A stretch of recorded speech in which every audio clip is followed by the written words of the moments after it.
Let's talk about levers. What are they? Why are they so important when it comes to our normal function? First off, we need to actually identify what a lever is. So I want you to envision a seesaw. And I'm going to go ahead and use this pencil as my trusty seat. We have point A and point B. The seesaw will actually rest on what we call a fulcrum of where that seesaw is going to be balancing.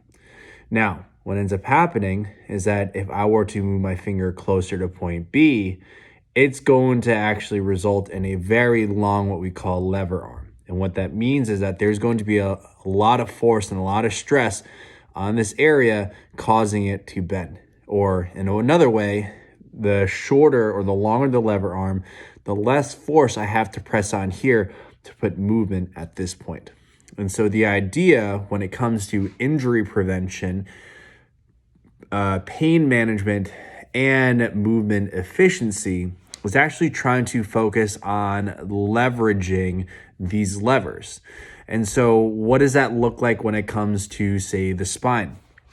Oftentimes, and you'll hear me when in the videos that I've produced, I talk about when it comes to moving, you're actually focusing on moving a lot at your hip. And what is your hip? Again, it's this area where if you were to lift your leg up, it's the axis of rotation. And just like the seesaw, the fulcrum is the axis of rotation, which is going to be the hip joint. Now, why are we moving at the hip joint primarily? One, it's a very stable and mobile joint. But if you look at the area above, which is your low back, it's vertebrae stacked on top of vertebrae, and it's going to be supported by your abdominal muscles. And the thing is that you often hear lift with your legs, not your back, and you're often going to have a lot of upright position. And as you can see, there's a lot of significant arching and stress on my back, which can be problematic. And so the idea is lifting with your hips. It gives you a little bit more freedom of motion. You can use your butt, you can use your hamstrings to actually move significantly. But the term of that leverage also equates to where do those hips move out in space. A lot of people think that when they're pushing their butt back, they really arch their back, and it actually ends up resulting in a lot of low back stiffness and a lot of low back pain.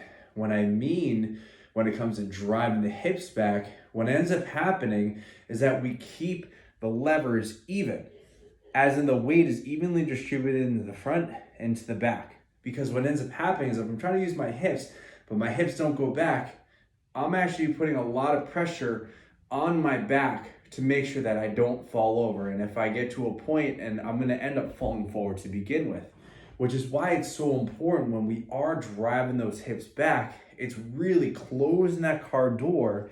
And as you can see, my shins stay vertical, my hips are truly behind my knees.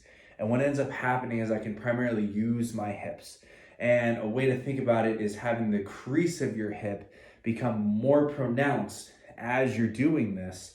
But as you can see, I'm not just rounding forward. You see, what ends up happening when I do this position, or even if I'm kneeling, if my body is this way, what's going to end up happening is my back, I can feel it right now, has to do a lot of work. How do we make it so that the back doesn't have to do as much work and transition on over to the hips? The way that we can do it is by sitting those hips back and then driving the hips up. So instead of going here and then trying to balance and try to get up, because I can feel my back already starting to flare up, you sit those hips back and then you come on back up. And that way you can minimize that lever arm, which is pushing a lot of stress right here on the low back. So the idea is trying to keep everything as balanced as possible. And in order for you to do that, you have to really stick your hips back. That's the motion versus trying to stick the butt out and trying to do the same exact thing. And hopefully you can see the difference between more balanced versus more stressed.